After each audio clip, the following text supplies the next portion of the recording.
Какво е кармата? Много хора си мислят, че кармата това е едно наказание, че когато направиш нещо, неминуемо подобното ще дойде при теб. Но това е едната гледна точка. Нека всъщност да ти споделя какво е кармата. Карма това е равно на памет. Кармата това е паметта. Паметта, която душата носи. И нека да ти покажа всъщност как е свързано това с теб.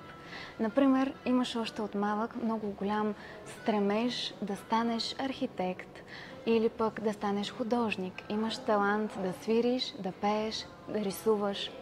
Това е именно тази памет или карма, която носи душата със себе си.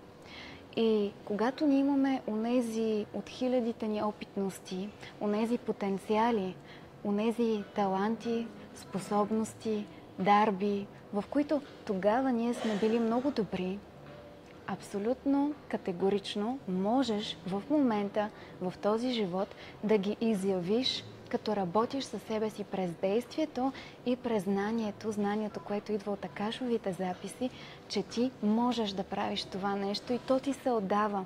Аз знам, че има много такива моменти, в които си казваш, това ми е толкова лесно.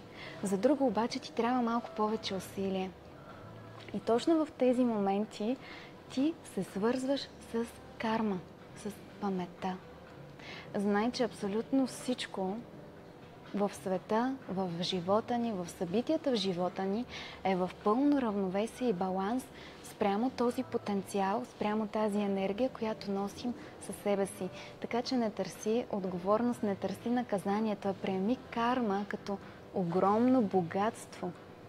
Защото кармата, паметта, тя е индивидуална за всеки един човек.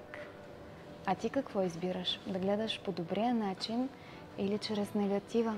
Ако ти беше интересно и полезно, присъедини се в нашето семейство във Facebook.